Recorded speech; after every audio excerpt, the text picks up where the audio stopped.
मोहतरम सामईन, अस्सलामु अलैकुम वरहमतुल्लाहि वबरकातुहू।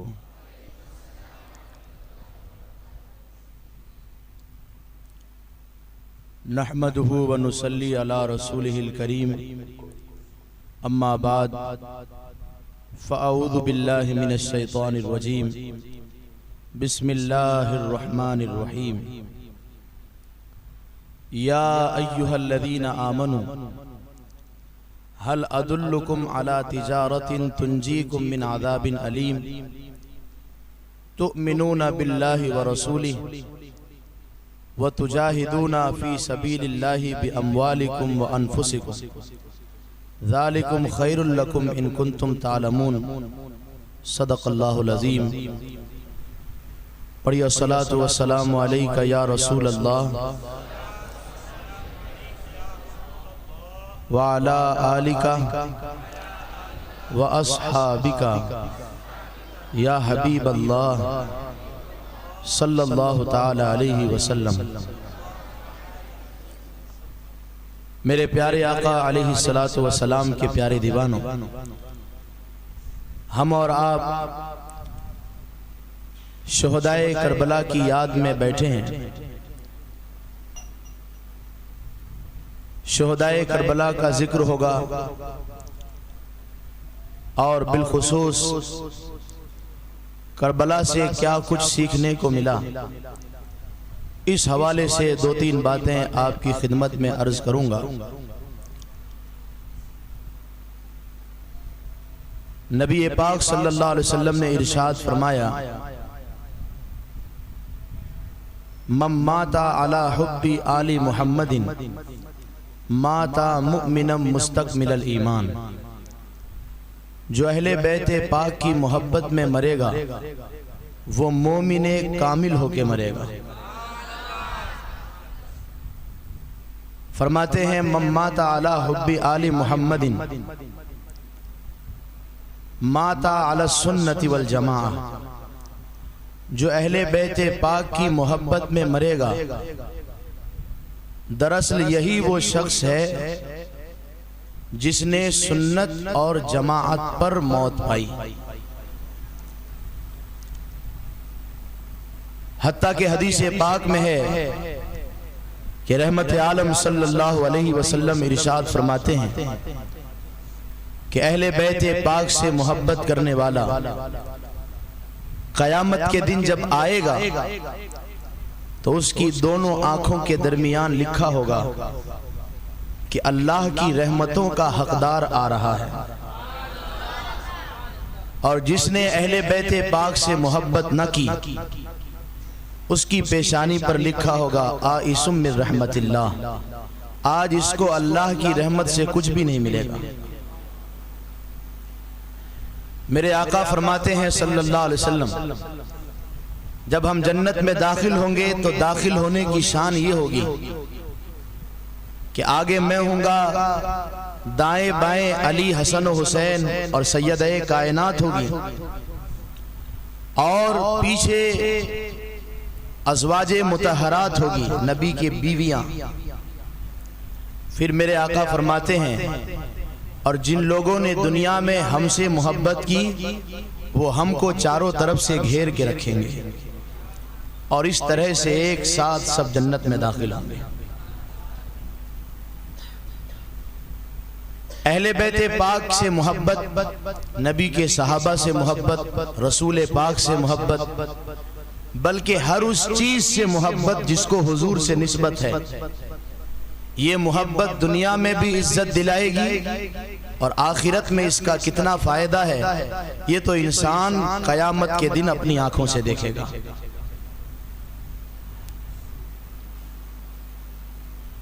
कुरान मजीद फुरकान हमीद में अल्लाह ताला ने उन घोड़ों की कसम याद फरमाई है जिन घोड़ों पे सवार होकर सहाबा जिहाद के लिए निकलते थे, और फिर वो घोड़े अपनी ठोकर से जो गर्दो गुबार उड़ाते थे, अल्लाह ताला ने उस गर्दो गुबार की भी कसम याद फरमाई है। फिर वो बीच लश्कर में घुसकर जब हमला करते तो अल्लाह ताला ने उस अदा की भी कसम याद फरमाई है। फिर उमूमन हमला जो है सुबह के वक्त किया जाता था कि रात को सब गफलत में है और सुबह को इंसान बिल्कुल तैयारी में नहीं रहता और रात भर आराम करके बदन को चुस्त कर लेते और सुबह सुबह हमला करते। तो कुरान मजीद फुरकान हमीद में सुबह के वक्त सहाबा फतेह याब होकर जब घोड़ों पे सवार होकर पलटते और मैदान से धूल उड़ती, अल्लाह ने उस धूल की भी कसम याद फरमाई है। अब अगर मैं आपसे पूछूं कि घोड़ों की कसम क्यों, घोड़ों की ठोकर से उड़ने वाले गर्दो गुबार की कसम क्यों, तो इसका जवाब सिर्फ इतना है कि वो सिर्फ घोड़े नहीं हैं, ये वो घोड़े हैं जिन पे सहाबा ने सवारी की है। और सवारी भी तिजारत के लिए नहीं की, बल्कि हुजूर के दीन को बुलंद करने के लिए, जिहाद के लिए। आप सोचिए थोड़ी देर के लिए कि उन घोड़ों को और उनकी ठोकर से उड़ने वाले गर्दो गुबार को हुजूर से कितनी दूर की निस्बत है, लेकिन अल्लाह ताला कसम याद फरमाता है। आप किस चीज की कसम खाते हैं? जिस चीज की आपके नजदीक अहमियत बड़ी होती है। आप किसी दोस्त से बात कर रहे होते हैं, वो आपकी बात नहीं मानता तो आप अपनी माँ की कसम खा के कहते हैं। आप पंखे की कसम नहीं खाते, माँ की कसम खाते। क्यों? क्या आपको मालूम है कि जब माँ की कसम खाऊंगा तो जो मेरी बात सुन रहा है वो ये सोचकर एतबार कर लेगा कि आदमी अपनी माँ की कसम खाता है, झूठ नहीं बोलेगा, इसलिए कि माँ बड़ी चीज है। तो मेरे अजीज दोस्तों, आप सोचें, महसूस करें कि कुरान मजीद फुरकान हमीद में अल्लाह ताला ने घोड़ों की कसम याद फरमाई, घोड़ों की ठोकर से उड़ने वाले गर्दो गुबार की कसम याद फरमाई। अल्लाह कसम याद फरमा रहा, इसका मतलब अल्लाह के नजदीक इन चीजों की बड़ी अहमियत है और बेशक अहमियत है। और जरा देखिए, आप इस सूरह को आप नमाज में सुनते भी होंगे। अल्लाह फरमाता है वल आदियाति दबहा फल मूरियाति कदहा फल मुगीराति सुबहा फअथरन बिही नक़ा फवसतन बिही जमआ इन्नल इंसान लिरब्बिही लकनूत। इसकी तफसीर पढ़ें, इसका तर्जमा पढ़ें, इसका वही मफहूम है जो मैंने आपके सामने बयान किया है। बस मैं एक ही बात कह के अपने असल मकसद की तरफ आता हूं कि जब अल्लाह के नजदीक उस गर्दो गुबार की अहमियत है जिसको बहुत दूर की निस्बत है रसूलुल्लाह की जात से, अगर अल्लाह के नजदीक उन घोड़ों की अहमियत है जिन घोड़ों को बहुत दूर की निस्बत है अल्लाह के रसूल से, तो उन सहाबा की अहमियत अल्लाह की बारगाह में कितनी होगी जो सुबह भी हुजूर को देखते थे, शाम भी हुजूर को देखते थे। फिर उन सहाबा की शान अल्लाह की बारगाह में कितनी अजीम होगी जिन्होंने हुजूर के पीछे फज्र भी अदा की है, जोहर भी अदा की है, असर भी अदा की है, मगरिब भी अदा की है, और अदा भी इस शान से। सहाबी किसको कहते हैं जरा वो भी समझ लें। आखिर सहाबा में अल्लाह ने कौन सी ऐसी बात देखी कि अल्लाह ने फरमाया वकुल्लुम वअदल्लाहुल हुस्ना, मैंने हर सहाबी से जन्नत का वादा कर लिया है।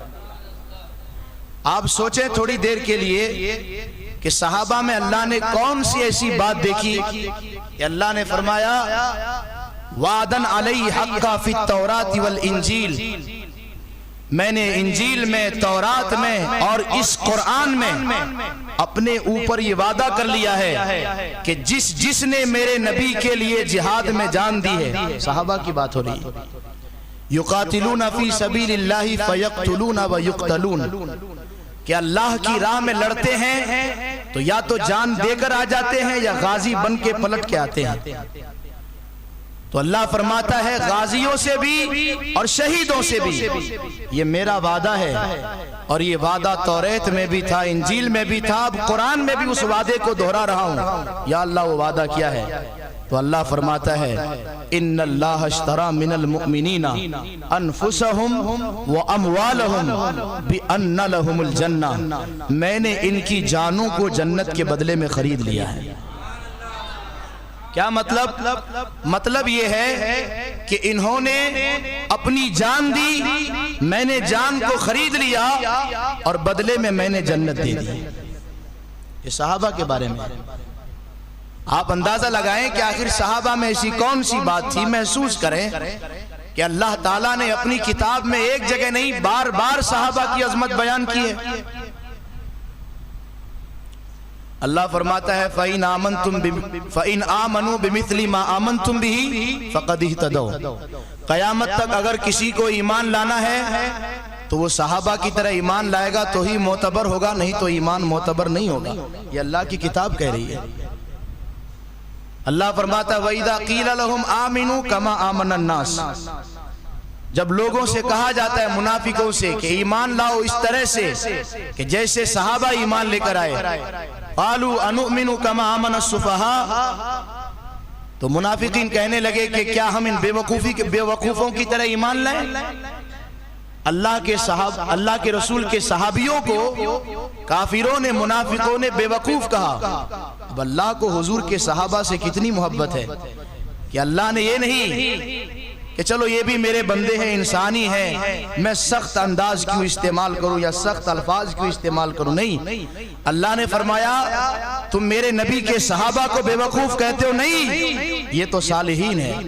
अनअमल्लाहु अलैहिम मिनन नबिय्यीन व सिद्दीकीन व शुहदाई व सालिहीन, इन पर तो मेरा इनाम है, ये बेवकूफ नहीं है। अला इन्नहुम हुमुस सुफहा वलाकिन ला यालमून, बेवकूफ वो हैं जो ईमान नहीं लाते। क्या बात थी सहाबा के अंदर? कोई बात नहीं थी। बात सिर्फ इतनी थी कि वो सोते थे हुजूर के लिए, जागते थे हुजूर के लिए, उठते थे हुजूर के लिए, चलते थे हुजूर के लिए, उनकी जिंदगी का हर मकसद हुजूर के लिए। हत्ता कि मैंने जो अभी नमाज की बात कही कि एक सहाबी रसूल नमाज पढ़ते थे तो सफ में ऐसी जगह बैठते थे कि जब हुजूर सलाम फेरे तो हुजूर का रुखसार उनको नजर आए। ये सहाबा की नमाज है। यही बात थी सहाबा के अंदर, बाकी और कोई दूसरी बात नहीं थी। ओहद की जंग के मौके पर जब हजरत अबू उबैदा बिन अल जर्राह ने अपने दांतों से हुजूर के रुखसार पर जो आपकी टोपी के कुछ हिस्से चुभ गए थे और अपने दांतों से निकालना चाहा तो नतीजे में आपके सारे दांत आगे के निकल के गिर गए और फिर हुजूर के रुखसार से खून बहने लगा। तो हजरत मालिक बिन सिनान आगे बढ़े और हुजूर के टपकते खून को अपने मुंह में ले लिया। हालांकि कुरान कहता है इन्नमा हर्रम अलैकुमुल मैतता वद्दमा व लहमल खिंजीर, अल्लाह ने सूअर के गोश्त को और खून को हराम करार दिया है, मगर मालिक बिन सिनान रज़ी अल्लाह ताला अन्हु हुजूर के खून को अपने मुंह में लिए हैं। हुजूर मना भी नहीं फरमाते और मुंह में लिए तो हलक से नीचे भी उतार लिए। तो मेरे नबी ने फरमाया सहाबा गवाह हो जाओ, मालिक बिन सिनान ने मेरे खून को अपने खून से मिला लिया है, अब जहन्नम की आग में ये मजाल नहीं कि मेरे इस सहाबी को छू सके।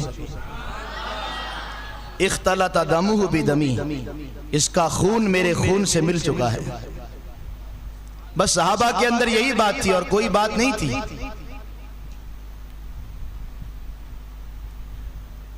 सहाबा के अंदर इसके अलावा और कोई चीज नहीं थी। हजरत उम्मे अम्मारा सहाबिया है, खातून है।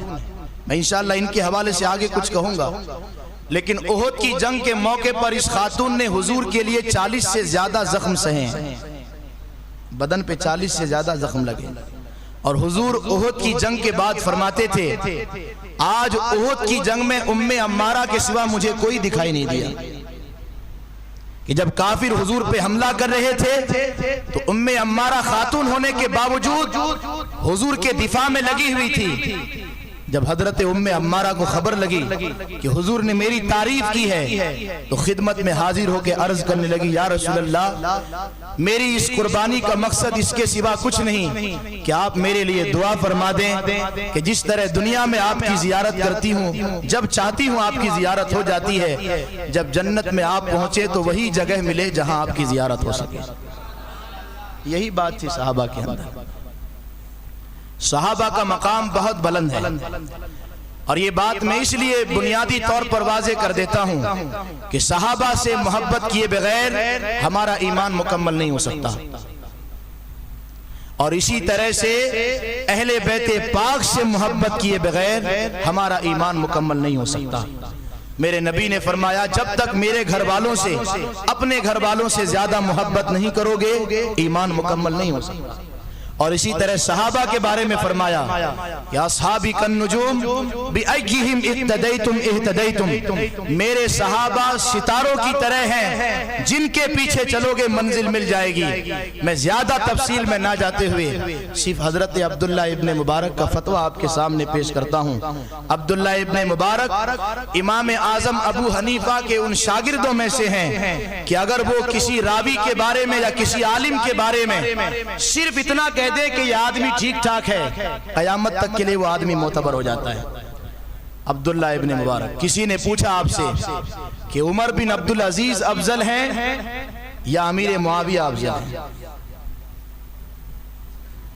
पूछने वाला ये सोचकर पूछा था कि उमर बिन अब्दुल अजीज खलीफा राशिद हैं, इन्होंने हजरत उमर की खिलाफत की याद ताजा करा दी, बड़े काम किए, बड़ी खिदमत अंजाम दी, बहुत अल्लाह से डरने वाले, तो मुमकिन है कि लोग इनको अमीर मुआविया से आगे बढ़ा दें। या अब्दुल्ला इब्ने मुबारक ये फतवा दें कि अमीर मुआविया से अफजल उमर बिन अब्दुल अजीज हैं। मगर हजरत अब्दुल्ला इब्ने मुबारक ने फरमाया कि अल्लाह के रसूल के सहाबा की शान बड़ी निराली है। अमीर मुआविया हुजूर के साथ जिहाद के लिए जब निकले थे और उनके घोड़े की नाक पर जो मिट्टी लगी थी, उमर बिन अब्दुल अजीज उस मिट्टी के बराबर भी नहीं हो सकते। ये हुजूर के सहाबा का मकाम है। और अगर आप बात करें अहले बैते पाक की तो इनका मकाम भी बहुत बुलंद, हत्ता कि मेरे नबी ने फरमाया कि सफीने नूह की तरह है, कश्ती नूह की तरह है, कि जिस तरह हजरत नूह की कश्ती में सवार होने वाले नजात पा गए, इसी तरह से अहले बैते पाक से मोहब्बत करने वाले भी नजात बिल यकीन पाएंगे। मेरे अजीज दोस्तों, ये तो एक अकीदे के हवाले से बुनियादी बात थी, और ये बात मैंने इसलिए रिपीट कर दी कि हमारे कुछ भोले भाले सुन्नी भाई इधर उधर मजलिसों में बैठते हैं और उनको मिसगाइड किया जाता है, उनके जहन को गुमराह किया जाता है और उनके जहन में ये बात डाली जाती है कि अमीर मुआविया तो मौला अली के सख्त दुश्मन थे, उनके दरमियान आपस में कोई मोहब्बत नहीं थी और उन्होंने इमाम हसन से वादा किया था कि खिलाफत वापस करा देंगे, फिर भी उन्होंने खिलाफत वापस ना की, अपने बेटे को खिलाफत दे दी। इस तरह की बातें सुनकर सहाबी रसूल अमीर मुआविया को बुरा भला लोग कहना शुरू कर देते हैं। मैं ज्यादा तफसील में नहीं जाऊंगा, सिर्फ इतनी सी बात कहूंगा।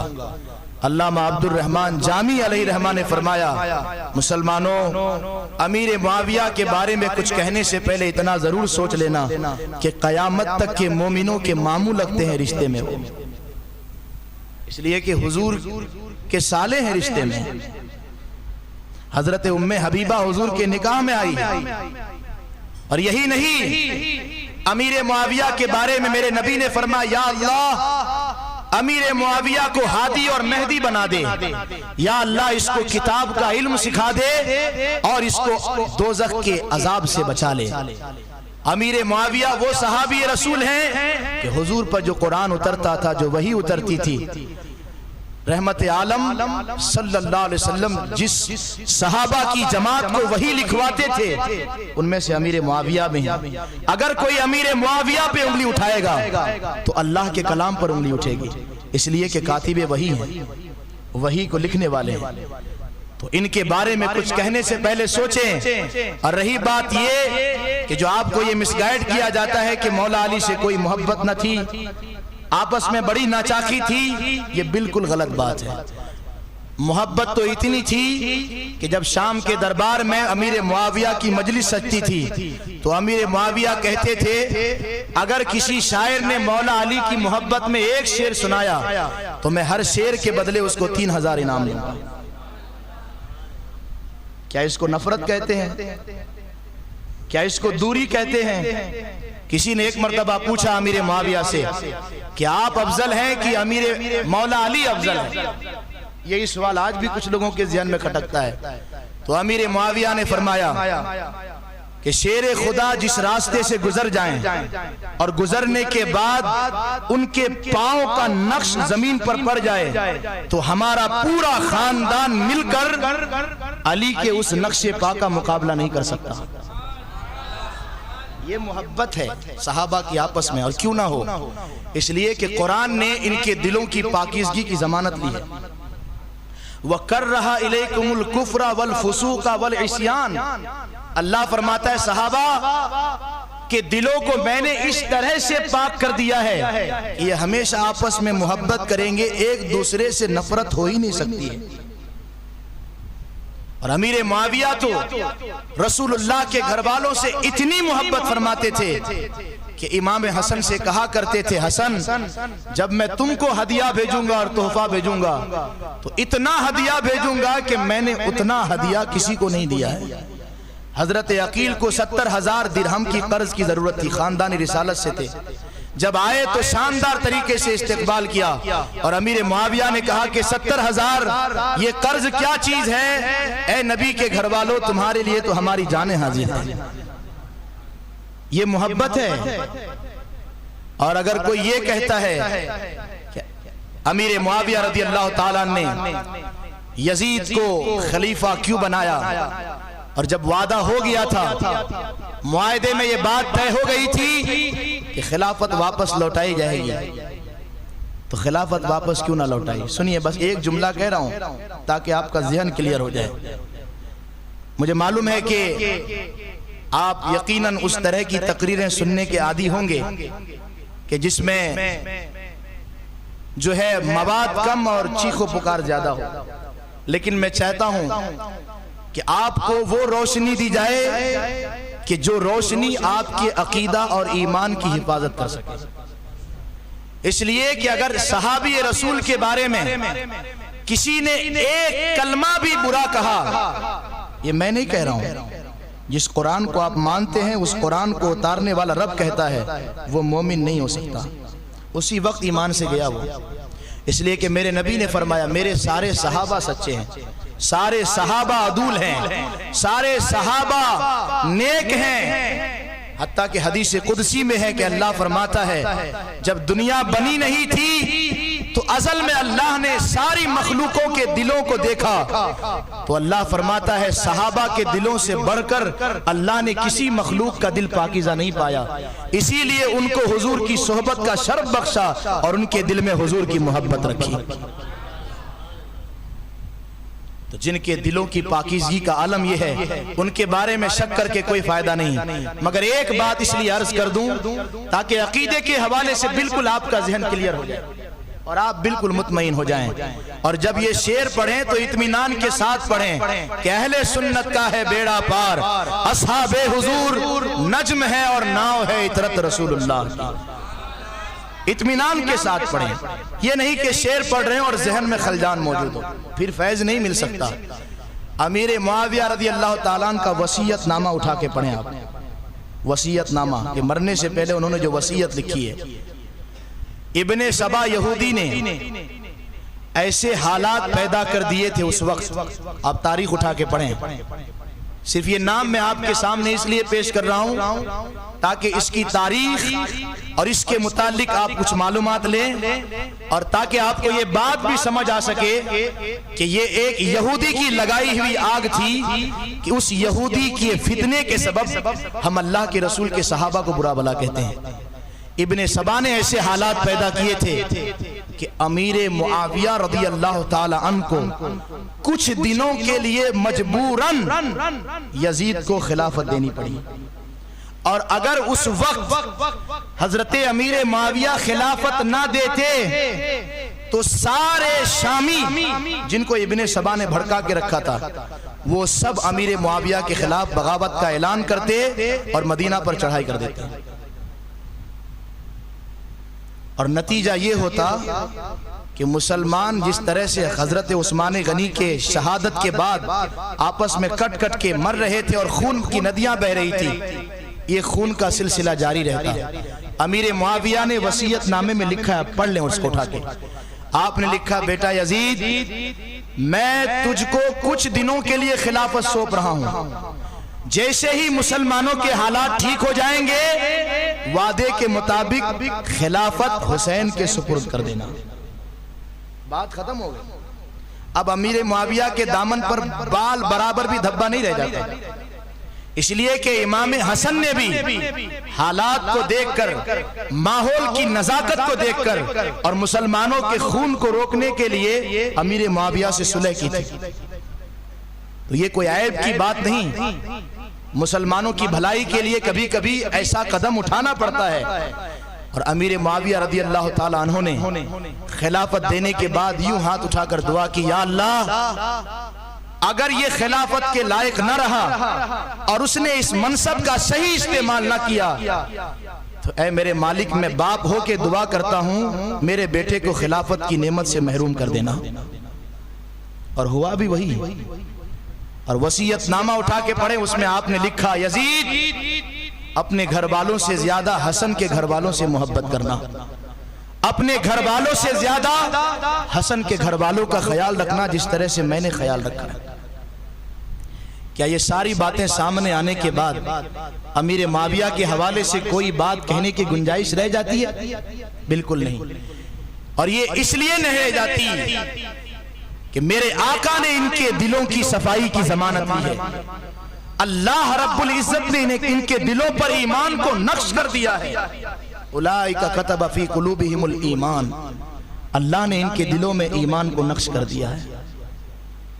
तो मेरे अजीज दोस्तों, अकीदे के हवाले से ये बात हमेशा ज़हन में रखें। जब भी करबला का जिक्र सुने और करबला के हादसे के पीछे अगर आपको कोई इस तरह से गुमराह करता है कि ये कहे कि सहाबी पे लानत भेजो, तो हरगिज आप उस तरफ ना जाएं और ये समझ लें कि ये शख्स खुद भी गुमराह है, दूसरे को भी गुमराह करना चाहता है।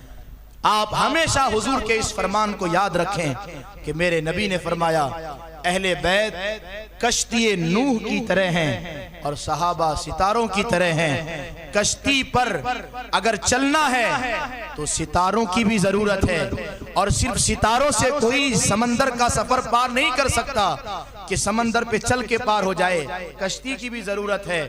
पता चला अहले बैत जो कश्ती नूह है उनकी भी जरूरत है, और सहाबा जो सितारे हैं जिनकी रोशनी की मदद से सफर तय करना है उनकी भी जरूरत है।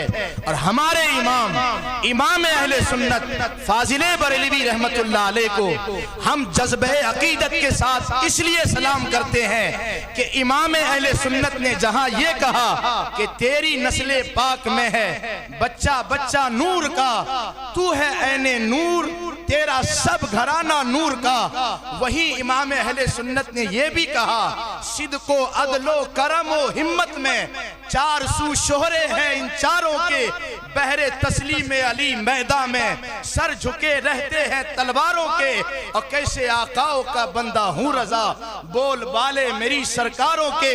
और पूरे अकीदे अहले सुन्नत को एक शेर में समेटते हुए कहा कि अहले सुन्नत का है बेड़ा पार, असहाबे हुजूर नज्म है और नाव है इतरत रसूलुल्लाह।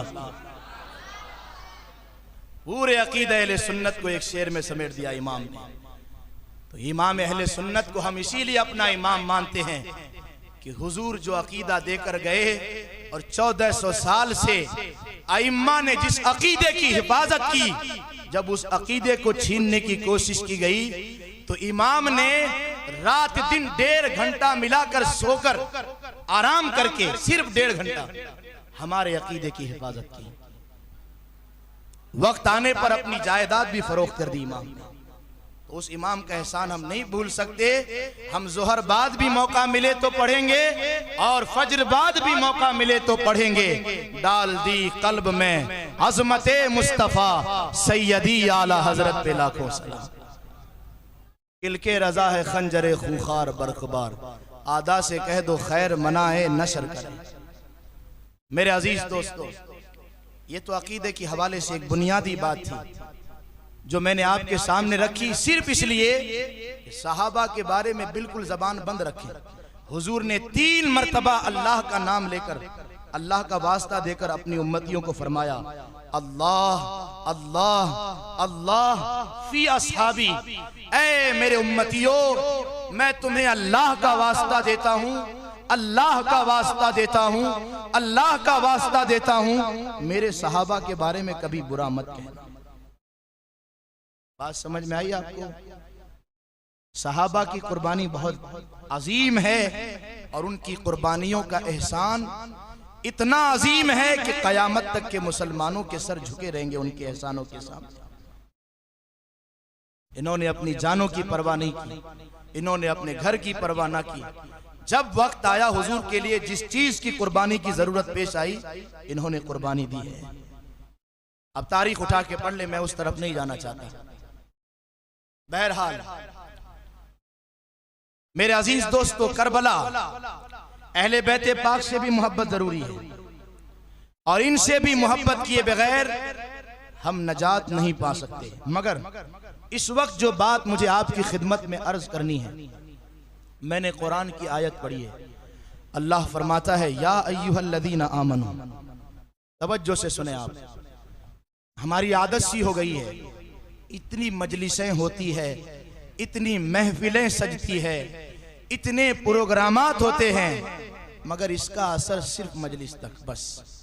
इसलिए कि आज तक हम संजीदा हुए ही नहीं दीन के हवाले से, आखिरत के हवाले से अब तक सीरियस हुए ही नहीं हम।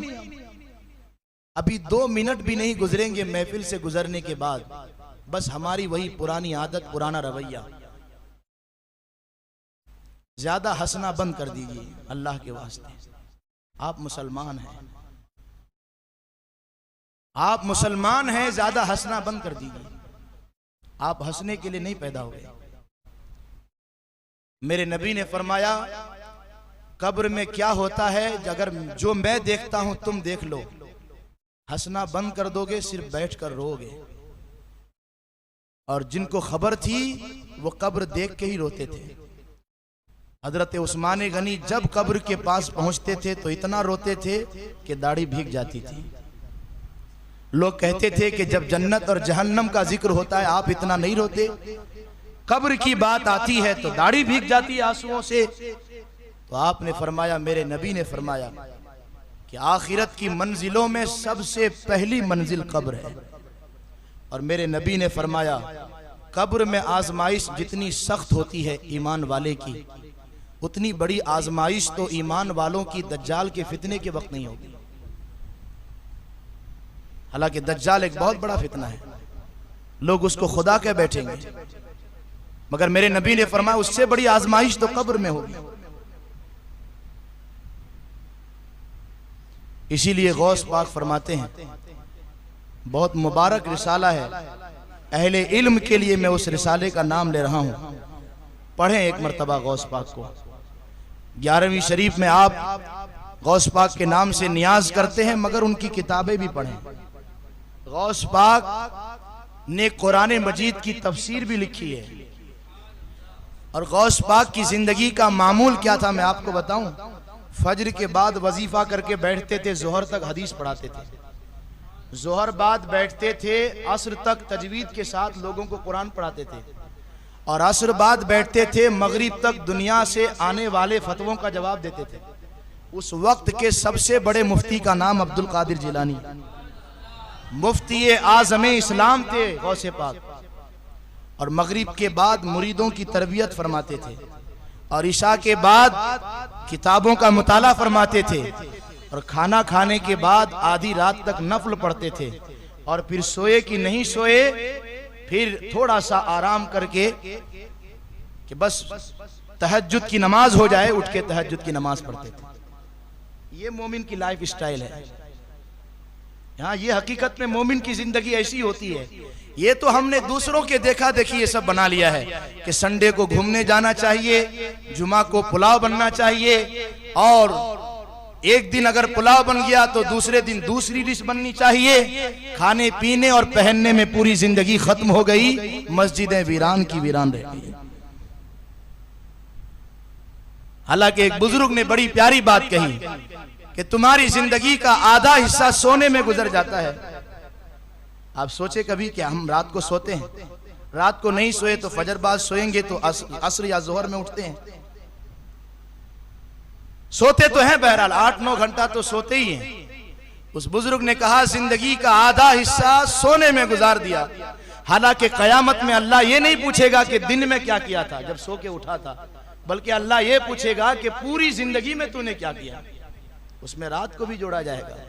इसीलिए सूफिया रात को उठते थे, और अल्लाह ने अपने बंदों की शान कुरान में यही बयान की है कि कानू कलीलम मिनल लैली मा यहजऊन व बिल अस्हारी हुम यस्तगफिरून।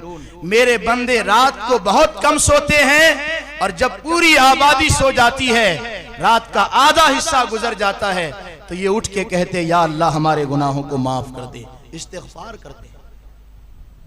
पूरी आबादी में अगर एक भी अल्लाह का बंदा ऐसा मिल जाए, होंगे जरूर होंगे, तब तो दुनिया बची है।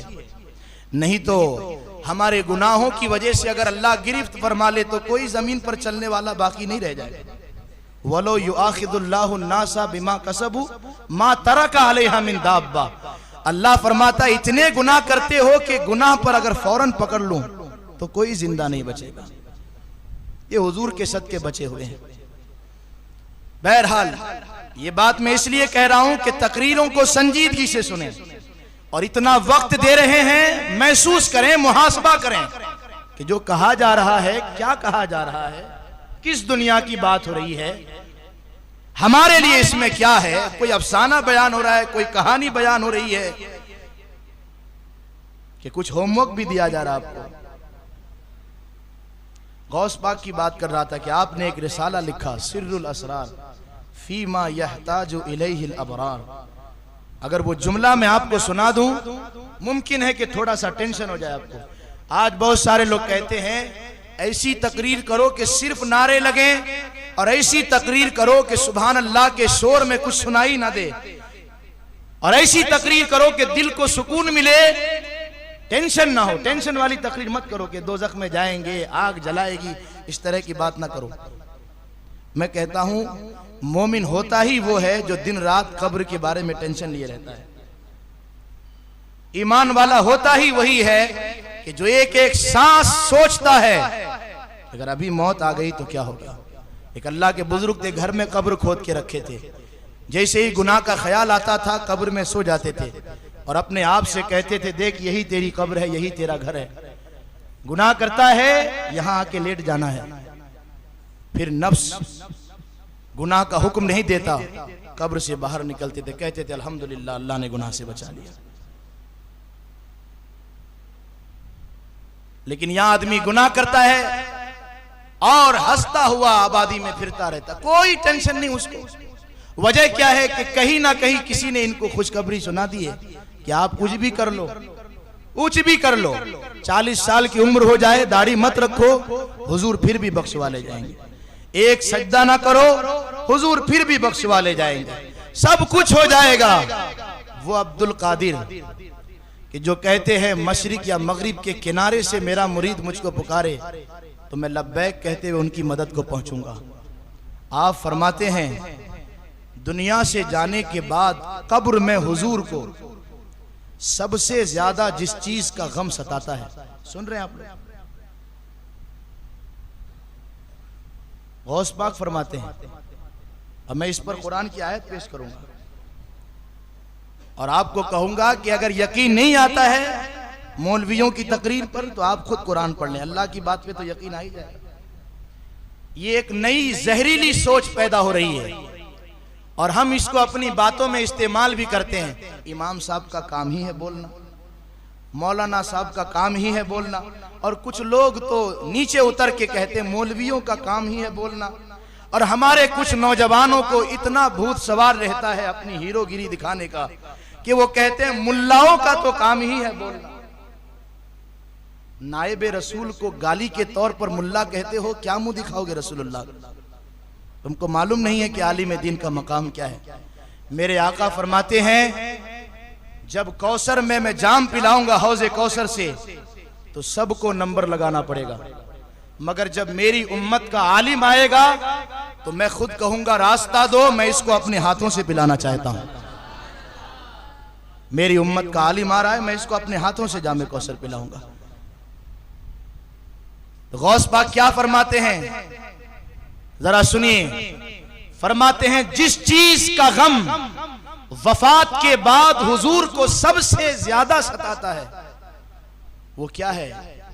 आखिरी दौर में पैदा होने वाले उम्मतियों की नजात कैसे हो। सुना आपने कुछ? आखिरी दौर में पैदा होने वाले उम्मतियों की नजात कैसे होगी, हमेशा ये सोचकर हुजूर कब्र अनवर में गमगीन रहते हैं। अब जरा सूरे वाक़िया उठा के पढ़िए आप। अल्लाह फरमाता है वकुन्तुम अज़वाजन सलासा, क़यामत के दिन तुम 3 जमातों में बढ़ जाओगे। फ़अस्हाबुल मैमनति मा अस्हाबुल मैमना, जिनके दाहिने हाथ में नामे आमाल दिया जाएगा। अल्लाह फरमाता है कितनी मुबारक जमात है वो, इसलिए कि दाहिने हाथ में नामे आमाल का दिया जाना ये नजात की अलामत होगी।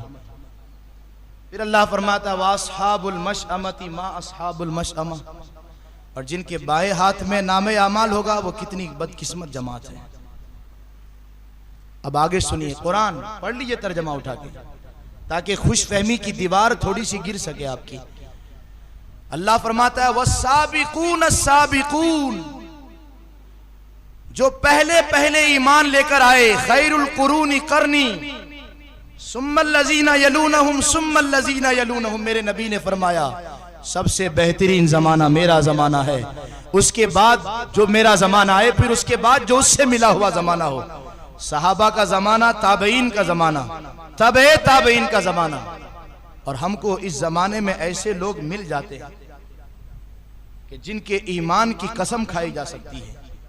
उसके बाद की अगर आप तारीख उठा के पढ़ें तो 5वीं सदी में इमाम गजाली पैदा होते हैं, और इमाम गजाली फरमाते हैं कि मेरे दौर में मैं ये फतवा देता हूं कि लोगों को अगर ईमान की हिफाजत करनी है तो उनके लिए गोशा नशीनी फर्ज हो चुकी है, वो मुआशरे से अलग हो जाए, इसलिए कि मुआशरा इतना तबाह हो गया है। आज से 1000 साल पहले की बात हो रही है, और अब कौन सा जमाना आया है? सुनिए कुरान की आयत सुनिए।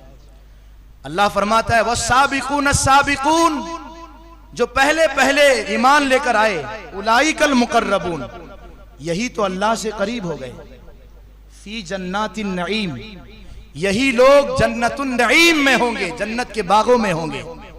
अब कुरान की आयत सुनिए, आपको मायूस नहीं कर रहा हूं मैं, एक आईना दिखा रहा हूं। अगर होश की आंख खुल गई और तैयारी होती रही, मेरे आका ने हजरत सलमान फारसी से फरमाया सलमान आखिरत की पूरी तैयारी करना, सफर बहुत लंबा है, थोड़ी बहुत तैयारी नहीं। जुमा पढ़ के काम नहीं चलेगा, और ईद पढ़ के भी काम नहीं चलेगा।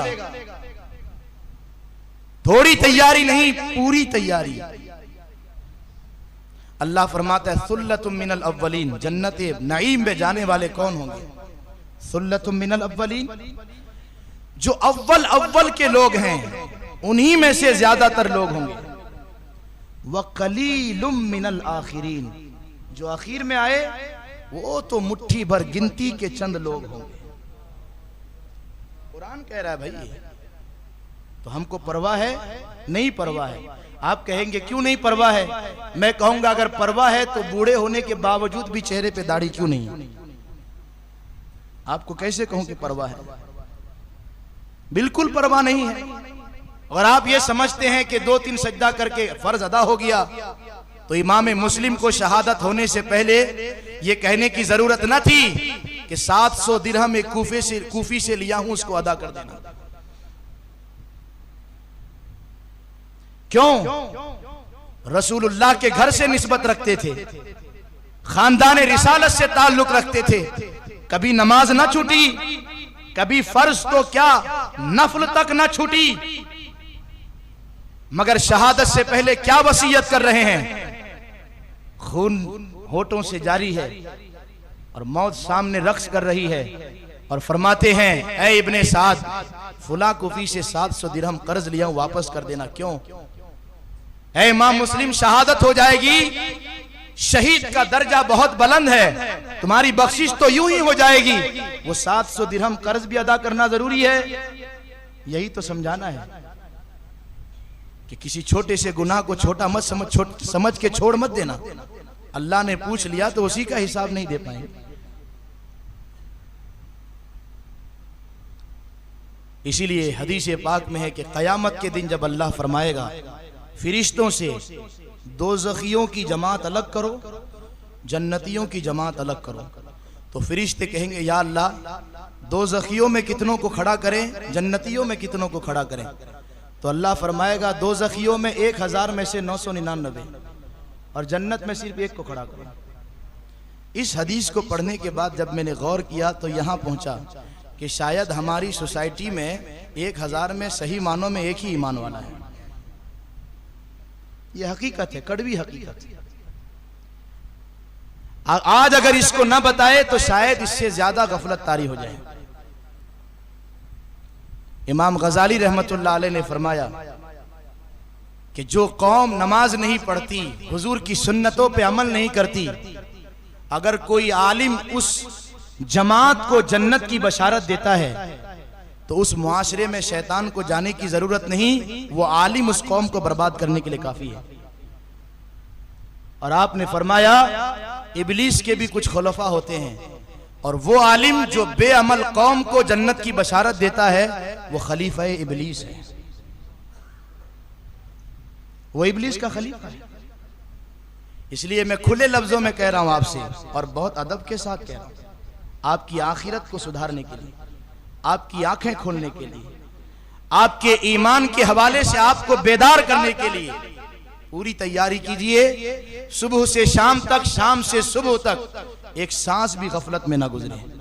इख्तरब लिन्नास हिसाबुहुम वहुम फी गफलतिन मुरिदून, लोगों के लिए हिसाब का वक्त सर पे आ चुका है और वो गफलत की नींद सो रहे हैं। मौला अली शेर खुदा फरमाते हैं, अन्नासु नियामुन इज़ा मातू इंतबहू, लोग सो रहे हैं, जब आंखें बंद होगी तो आंखें खुल जाएगी। इसीलिए कब्रिस्तान में जाके शेर खुदा बैठे रहते थे। लोगों ने पूछा, कब्रिस्तान में क्यों बैठे रहते हैं? कहने लगे, बड़े अच्छे दोस्त हैं, जब तक बैठे रहता हूं आखिरत की याद दिलाते हैं, जब चले जाता हूं तो मेरे पीछे गीबत नहीं करते। इनसे बेहतरीन दोस्त कौन है? मेरे जवान दोस्तों, किसको दोस्त बनाए हैं जरा खबर ले लीजिए। कहीं ऐसा तो नहीं कि वो आपकी दुनिया भी बर्बाद कर दे, कब्र भी बर्बाद कर दे, आखिरत भी बर्बाद कर दे, और जिस दिन वक्त निकल जाएगा उस दिन आपको सिर्फ अफसोस ही अफसोस हो। हरगिज ऐसा ना करें। तो मेरे अजीज दोस्तों, हमें खुशफहमी में मुब्तला नहीं होना है। जब सैयदुना शेख अब्दुल कादिर जीलानी जैसे लोग, कल लोग ईद की तैयारी कर रहे हैं, कल के लिए सुबह ईद की नमाज पढ़ेंगे और रात को लोग तैयारी कर रहे हैं, आपने फरमाया किस बात की खुशी है? सुन रहे हैं ध्यान से, आप तवज्जो से सुने। आप सैयदुना शेख अब्दुल कादिर जीलानी रहमतुल्लाह अलैह ने कहा, किस चीज की खुशी है बगदाद में? तो लोगों ने कहा, हुजूर कल ईद है, इस बात की खुशी है, आप खुश नहीं हैं? कहने लगे, मैं क्यों खुश हूं? मेरे लिए तो ईद वो दिन होगी कि जिस दिन ईमान की हालत में मैं दुनिया से चला जाऊंगा, उससे पहले तो खुश होने का सवाल ही नहीं पैदा होता है। हजरत इमाम हसन बसरी जब बूढ़े हो गए तो ज्यादा रोते थे। लोगों ने कहा कि पूरी जिंदगी इबादत में आपने गुजार दी, रोते क्यों हैं आखिरी उम्र में? कहने लगे, अगर तुम में से एक शख्स इस बात की जमानत दे दे कि मैं ईमान की हालत में दुनिया से जाऊंगा तो फिर मैं हंसना शुरू कर देता हूं, और अगर कोई एक जमानत ले ले इस बात की कि मैंने जो कुछ किया सब अल्लाह ने कबूल कर लिया है, तो फिर मैं हंसना शुरू कर देता हूं। जब तक मुस्कुराते हुए, जब तक ईमान की हालत में दुनिया से रवाना और रुखसत ना हो जाएं, उससे पहले खुश होना ही नहीं, बिल्कुल नहीं। और ना कुरान और हदीस में कहीं इसकी तालीम है। सहाबा मस्जिद में बैठकर किसी बात पे सिर्फ इतना हंसे कि उनकी हंसी की आवाज हुजूर के कानों तक पहुंच गई, तो हुजूर इस कदर जलाल में अपने हुजरे से बाहर निकले कि चादर जमीन पे घिसट रही थी, मगर हुजूर को होश नहीं था, खबर नहीं थी, और चेहरा जलाल की वजह से सुर्ख हो गया था। और आपने फरमाया, सहाबा किस बात पे हंसते हो? क्या किसी फरिश्ते ने आकर बता दिया है कि हिसाब किताब से फारिग हो गए हो? किस बात पे हंसते हो? और फौरन कुरान की आयत उतरी, अलम यानि लिल्लज़ीना आमनु अन तख़शअ क़ुलूबुहुम लिज़िक्रिल्लाह। क्या ईमान वालों के लिए अब भी वक्त नहीं आया कि उनके दिल कांप उठे अल्लाह का जिक्र सुनकर? अब भी हंसते हैं। मेरे अजीज दोस्तों, करबला तो आपने सुना है, लेकिन करबला से सबक क्या मिलता है? इमाम ने सुलह क्यों ना की? यजीद के हाथ पर बैयत क्यों ना की? क्यों जवान बेटे की कुर्बानी दे दी? क्यों भांजों और भतीजों की कुर्बानी दे दी? अगर हाथ पे हाथ दे देते, अपनी जान भी बच जाती, घर वालों की जान बच जाती, और उधर से हुकूमत की तरफ से तो ऑफर आया था, जितनी दौलत चाहिए दे देंगे। लेकिन इमाम हुसैन ने माना क्यों नहीं? क्यों नहीं माना? बस एक ही बात है कि दुनिया में दौलत भी मिल जाएगी, दुनिया में जान बच जाएगी, तो कुछ दिन ऐशो इशरत के साथ रह लेंगे, मगर जब अल्लाह की बारगाह में हाजिर होंगे तो क्या जवाब देंगे? बस अल्लाह की बारगाह में जवाबदेही का एहसास। वलिमन खाफा मकाम रब्बिही जन्नतान। जो गुनाह से ये सोच कर रुक गया कि अल्लाह की बारगाह में जवाब देना है, अल्लाह फरमाता है उसके लिए जन्नत में दो दो दर्जे हैं, दो दर्जे हैं उसके लिए दो जन्नत है, यानी जन्नत में दो दर्जे हैं। अल्लाह की बारगाह में सिर्फ जवाबदेही का एहसास, बाकी और कोई बात नहीं। तो मैं कहता हूं कि वो इमाम हुसैन कि जिनके बारे में अल्लाह के रसूल ने फरमाया, अगर किसी को ये बात अच्छी लगती हो कि जमीन पर किसी जन्नती को चलता देखे, तो वो मेरे हुसैन को देख ले। जिनके बारे में रसूलुल्लाह ने ये फरमाया, अल हसन वल हुसैन सय्यदा शबाबी अहलिल जन्ना। हसन और हुसैन जन्नती जवानों के सरदार हैं। वो हुसैन कि जिनके बारे में अल्लाह के नबी ने फरमाया, जिसने इससे मोहब्बत की उसने मुझसे मोहब्बत की, जिसने हुसैन का दिल दुखाया उसने मेरा दिल दुखाया। और जिस हुसैन के बारे में अल्लाह के नबी ने यह फरमाया, हुसैन मुझसे है, मैं हुसैन से हूं, जिस हुसैन के बारे में अल्लाह के नबी ने यह फरमाया, जिसने हुसैन से मोहब्बत की, इनकी मां से और इनके बाप से मोहब्बत की, जन्नत में वो हमारे साथ होंगे। जिनको अल्लाह के नबी ने दुनिया में जन्नत की बशारत दी, सिर्फ जन्नत की बशारत ना दी, बल्कि जन्नती जवानों के सरदार होने की बशारत दी। वो इमाम जब अल्लाह की बारगाह में हिसाब देने से डरते हैं, तो माँ वो शुमा चीज हम और आप क्या है? क्या है हमारे पास? कौन सी निस्बत है? कौन सी निस्बत है हमारे पास? कौन सा अमल है हमारे पास? और इसके सिवा कोई दूसरी बात ही नहीं थी इमाम के पास कि जवाब देना है। इसीलिए मक्का छोड़ के गए थे, सहाबा रोक रहे थे, लेकिन आपकी जबान पर यही जुमला था कि अगर अल्लाह पूछेगा कयामत में कि सारे लोग खत लिखकर भेजे थे, तो यजीद जैसे फासिक के खिलाफ हुसैन तुम खड़े क्यों नहीं हुए, तो मैं क्या जवाब दूंगा? यही तो है असल में सबसे अजीम दौलत, अल्लाह की बारगाह में जवाब देने का एहसास। जब तक ये एहसास पैदा नहीं होगा, आदमी के मन में जो आएगा करेगा, जो चाहेगा करेगा, उसको दुनिया की कोई चीज गुनाहों से नहीं बचा सकती है। यही एक चीज बचा सकती है, जवाब देना अल्लाह की बारगाह। और सहाबा की जिंदगी पढ़ें, इमाम हुसैन की जिंदगी ले लेना, इमाम हुसैन की जिंदगी ले लें। मेरे आका इमाम हुसैन रास्ते में चल रहे हैं, सुन रहे हैं आप, समझिए जरा हुसैनियत किसको कहते हैं। अभी आप खिचड़ा खाएंगे, अल्लाह आपको हमेशा खिलाता रखे, हमेशा अच्छा खाएं, अच्छा पहने, और करबला वालों के सदके अल्लाह आपकी हर बला को दूर कर दे। लेकिन खिचड़ा खाने के बाद ये क्यों भूल जाते हैं कि जिसके सदके हमको इतनी अच्छी नेमत मिली, इतना अच्छा खाना मिला, वो कौन थे कि 1400 साल गुजर गए मगर आज बाप उनके नाम पर अपने बच्चों का नाम रखने पे फख्र करता है। कोई गुलाम हुसैन रखता है, कोई हुसैन नाम रखता है। कौन थे इमाम हुसैन? हुसैनियत को समझिए। मैं उनकी जिंदगी से 2-3 बातें पेश कर रहा हूं, तवज्जो फरमाएं आप। इमाम आली मकाम रास्ते से गुजर रहे हैं, एक बूढ़ा शख्स कहता है, हुजूर ये बोझ मैं उठा नहीं पा रहा हूं, अगर मदीने में कोई मेरी आवाज सुन रहा है तो इस मेरे बोझ को उठा के मेरे घर तक पहुंचा दे, मैं उसका बड़ा एहसान मानूंगा। इमाम आली मकाम आगे बढ़ते हैं, अपनी पीठ पर रखते हैं। इमाम हुसैन की पीठ के बारे में आपको खबर है? ये वो इमाम हुसैन है जिन्होंने 25 हज सिर्फ पैदल किए हैं। इबादत का इतना शौक, 25 हज, और रात में गरीबों की छुप छुप कर इतनी मदद करते थे कि बोरियां उठा उठा कर पीठ पर निशान पड़ गए थे। बोझ उठा के उस बूढ़े आदमी के घर पे ले जाके रख दिया। उस बूढ़े आदमी को खबर नहीं कि ये नवासाई रसूल है। जब चेहरे पे नजर पड़ी तो माफी मांगने लगे, कहने लगे हुजूर आप थे, मुझे तो खबर ही नहीं थी। तो आपने फरमाया क्या हुआ? मेरे नबी ने फरमाया खैरुन नास मन यनफउन नास, बेहतरीन आदमी वो है जो दूसरे को नफा पहुंचाए। बस मैंने हुजूर की हदीस पे अमल किया है। हदीस पर अमल की फिक्र,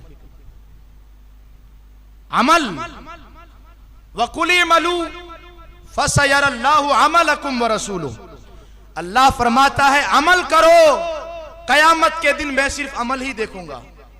और अमल की कितनी अहमियत है कि अल्लाह फरमाता है फमन यामल मिस्काला ज़र्रतिन खैरन यरा वमन यामल मिस्काला ज़र्रतिन शर्रन यरा। अल्लाह फरमाता है जर्रे के बराबर भी कोई नेकी करेगा उसको उसका इनाम मिलेगा, जर्रे के बराबर भी कोई गुनाह करेगा उसको उसकी सजा मिलेगी। जर्रा किसको कहते हैं आप जानते हैं? अरबी जबान में ऐसे मिट्टी पे हाथ रख के आप ऐसे झाड़ते हैं तो जो गर्द उड़ता है उसी को जर्रा कहते हैं। उसके बराबर भी कोई गुनाह करेगा तो अल्लाह हिसाब लेगा। वइन कान मिस्काल हब्बतिन मिन खरदलिन अतैना बिहा व कफा बिना हासिबिन। राई के दाने के बराबर भी कुछ छूट जाएगा तो अल्लाह हिसाब लेगा। फलयौम ला तुज़लमु नफ्सुन शैआ, आज किसी को कुछ कम न दिया जाएगा, जिसने जितना किया है उतना ही दिया जाएगा। हाँ ये है कि नेकी का इनाम बढ़ा के दिया जाएगा, ये तो उसकी रहमत है। कुछ महसूस कर रहे हैं आप? हुसैनियत क्या है समझें और हुसैनी सही मानों में हुसैनी बने। इमाम आली मकाम घर पे तशरीफ फरमा है, खादिमा आती है, हुजूर पूछते हैं इमाम हुसैन 200 दिरहम रखने के लिए दिए थे, क्या किए? खादिमा कहने लगी हुजूर भूल गई। इमाम हुसैन ने नजर उठाई तो खादिमा कांपने लगी डर के मारे। तो इमाम हुसैन ने फरमाया इसमें डरने वाली कौन सी बात है, जाओ खुशी खुशी रहो, मैंने तुमको माफ कर दिया। अभी कुछ ही देर गुजरे थे कि एक शख्स 400 दिरहम लेके आ गया इमाम हुसैन की खिदमत में तोहफे के तौर पर। इमाम आली मकाम ने कहा रे उस खादिमा को बुलाओ जो अभी यहां से गमगीन होके गई है। वो आई, आपने फरमाया 200 दिरहम रखो और खुशी खुशी अपनी जिंदगी गुजारो, मायूस होने की कोई बात नहीं है। 200 दिरहम आपने दिया, वो जा रही थी, आपने फरमाया इधर आओ ये 200 दिरहम भी रख लो। ये 200 दिरहम इसलिए दे रहा हूं, जुमले पे तवज्जो फरमाया, एहसास, अल्लाह का डर। हालांकि कोई गलती थी इमाम हुसैन की, अगर गुस्सा भी फरमा दिया तो कोई गलती। 200 दिरहम रखने के लिए दिए, गुम कर दिया उस खादिमा ने, तो आका और मालिक होने की हैसियत से एक बात तो कह ही सकते हैं। लेकिन आपने फरमाया 200 दिरहम और ले लो। ये 200 दिरहम इसलिए दे रहा हूं कि थोड़ी देर के लिए जो मेरी जात की वजह से तुझे तकलीफ पहुंची, ये उसका बदला है, ये उसका कफारा है। कितनों का दिल दुखाया है हमने, कभी माफी मांगी है?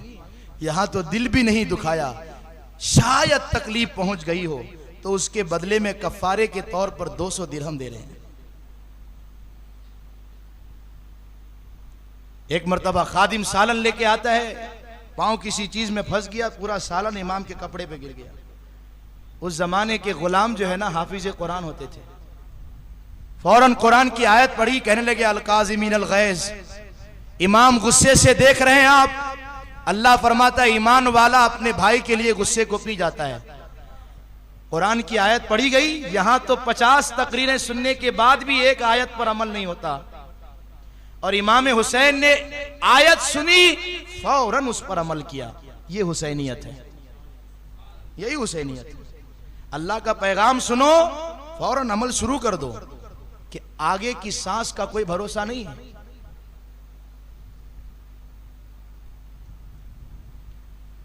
तो सालन गिरा तो जैसे ही आपने गुस्से का इजहार किया, खादिम कहने लगे हुजूर, अल्लाह फरमाता अल-काज़िमीन अल-गैज़, मोमिन गुस्से को पी जाता है अपने भाई के लिए।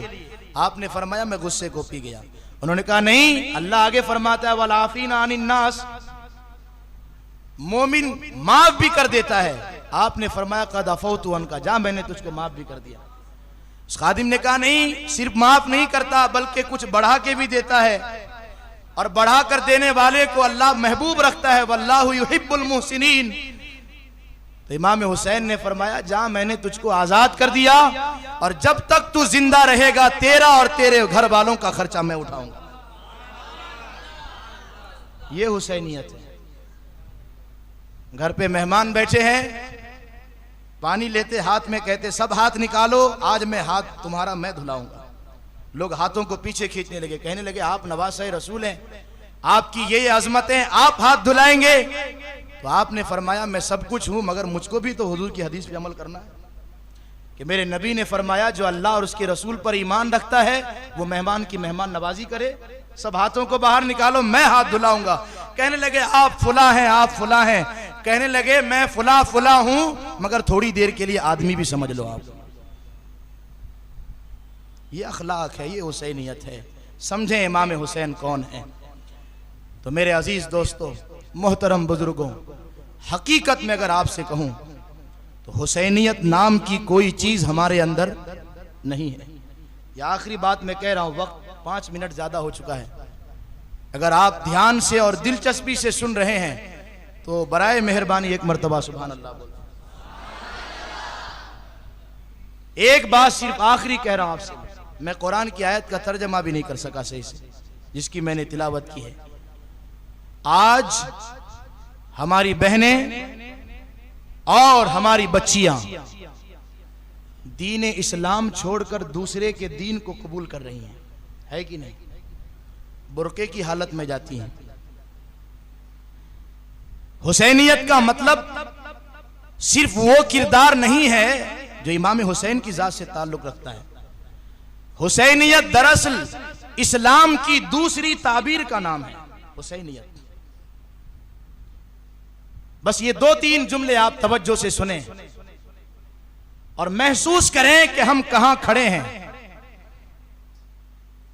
महसूस करें आप। इमाम आली मकाम करबला में अकेले कुर्बानी आपने पेश नहीं की है।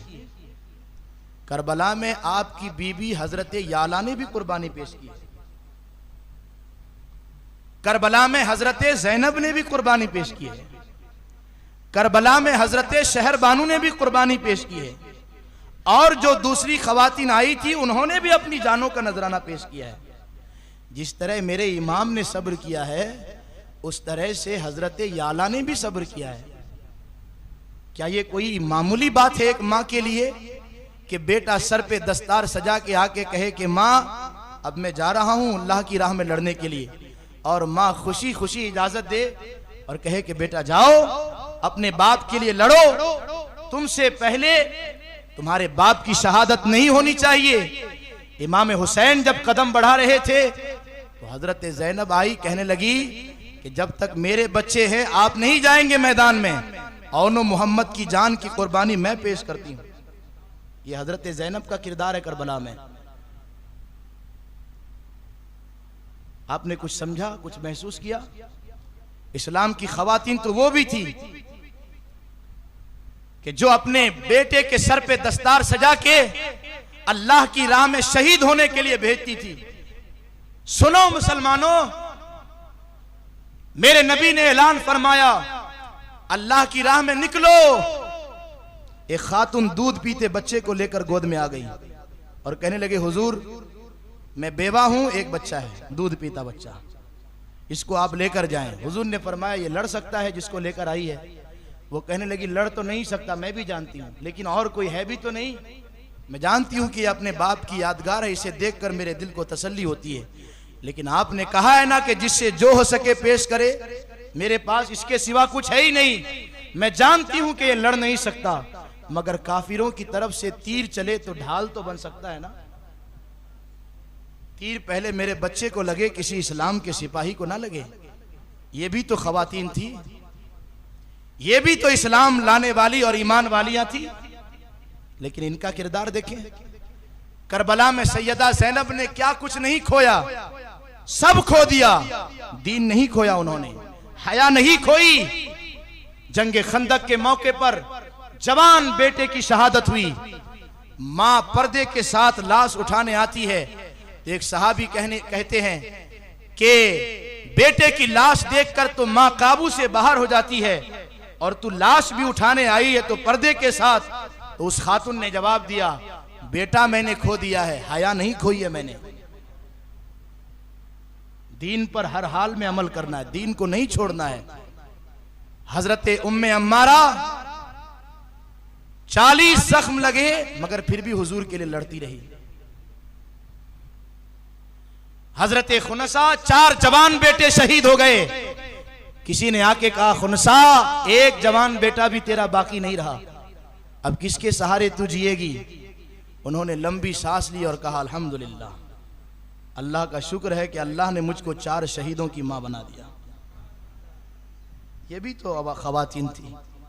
बस मैंने ये इसलिए पेश किया कि करबला से हमारी बहनें ये भी सीख लें कि एक खातून होने की हैसियत से इस्लाम लाने के बाद या मोमिना होने के नाते कंधे पर क्या जिम्मेदारी आती है। सब कुछ खो जाए मगर ईमान सलामत रहे, उससे बड़ा दौलतमंद कोई नहीं है। व रिदवान मिनल्लाहि अकबर, अल्लाह की रज़ा सबसे बड़ी दौलत है। मेरे अजीज़ दोस्तों, ज़िंदगी का इसके सिवा कोई मकसद नहीं कि अल्लाह के लिए हर चीज़ की कुर्बानी पेश कर दें। करबला हमको यही सिखाता है, हमेशा तैयारी करते रहो, हमेशा तैयारी करते रहो। व तज़व्वदू फ़इन्न खैरज़्ज़ादि तक़वा, अपनी आखिरत के लिए कुछ सामान इकट्ठा कर लो और आखिरत का सबसे बेहतरीन सामान अल्लाह का डर है, तक़वा है। अल्लाह हम सब को आखिरत की फ़िक्र नसीब फरमाए, अल्लाह अपना खौफ नसीब फरमाए और ऐसा खौफ नसीब फरमाए कि गुनाहों से बच सकें, उसके लिए कुछ नेकियां कर सकें। और दुआ करें कि अल्लाह इन्हीं महफिलों की बरकत से शुहदाए करबला की मोहब्बत के सदक़े ईमान पर ज़िंदगी, ईमान पर मौत नसीब फरमाए। कहने सुनने में कोई गलती हुई हो माफ़ फरमाए। आमीन बेजाहि नबील अमीन। अस्सलामु अलैकुम व रहमतुल्लाहि व बरकातुहू। सलातो सलाम के लिए खड़े हो जाए।